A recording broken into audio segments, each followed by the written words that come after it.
Καλησπέρα σας, κυρίες και κύριοι. Έντονη κυβερνητική κινητικότητα, σενάρια πρόωρων εκλογών αλλά και η παρουσία της Τρόικας αποτελούν το πολιτικό περίγραμμα της ημέρας.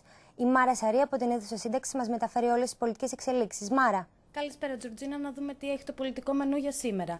Ξεκινάμε με τις δηλώσεις του Πρωθυπουργού, που είναι και ολόφρεσκες. Δεν γίνονται πρόωρες εκλογές και δεν προχωράμε σε ένα σχηματισμό, δήλωσε.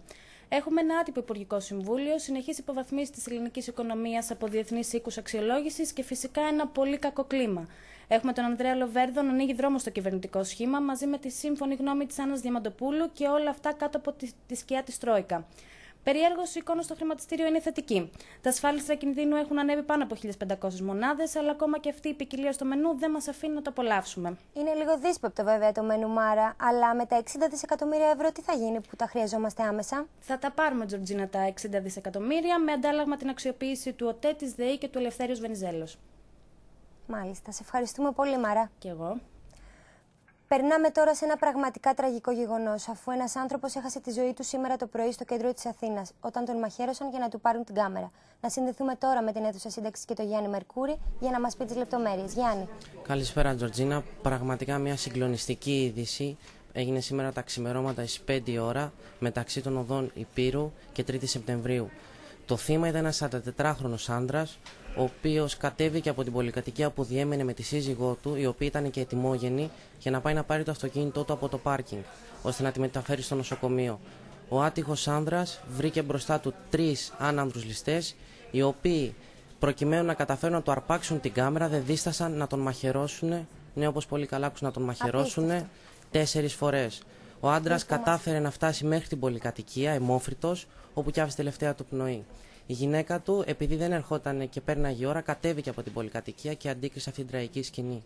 Η ίδια υπέστη αμόκ, τη μετέφεραν στο νοσοκομείο με ασθενοφόρο και δόξα τω Θεώ η γυναίκα γέννησε ένα κοριτσάκι υγιέστατο, 2 κιλών. Συνέβη και κάτι θετικό. Ευχαριστούμε πολύ, Γιάννη.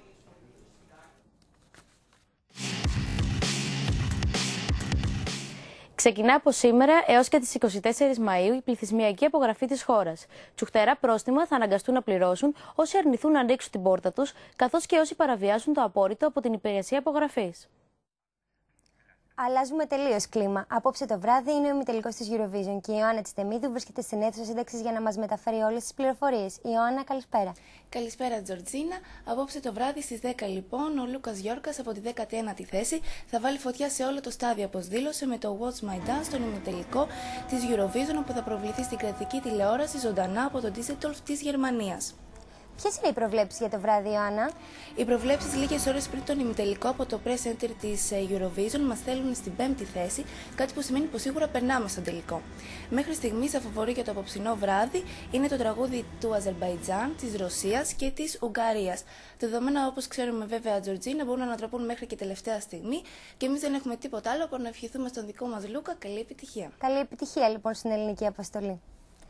Το βραβείο μας Control Freak Award για αυτή την εβδομάδα απονέμεται στο Σπύρο Σούλη για τις χορευτικές και επισκευαστικές του ικανότητες.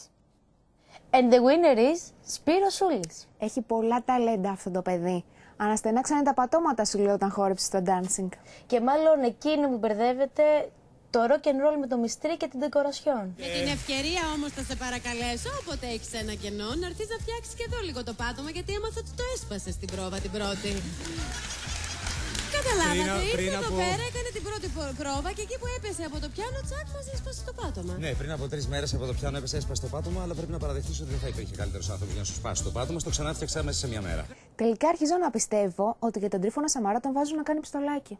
Σπύρο, το βραβείο δικό σου. Και άμα δεν σ' αρέσει το χρώμα, ρίξτε ένα γυάλισμα. Για μία ακόμη φορά η Lady Gaga προκαλεί το νέο της βίντεο κλιπ.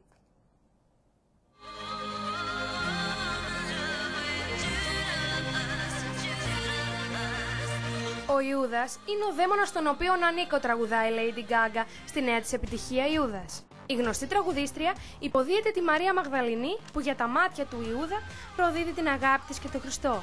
Τι άλλο θα δούμε από τη Lady Gaga? Τη μία ντύνεται καλογριά στις συναυλίες της, την άλλη κάνει άσχημες χειρονομίες αναφερόμενες στη θρησκεία και τώρα αυτό. Το μόνο σίγουρο είναι ότι κατατάσσεται στη μαύρη λίστα της Ελένης Λουκά.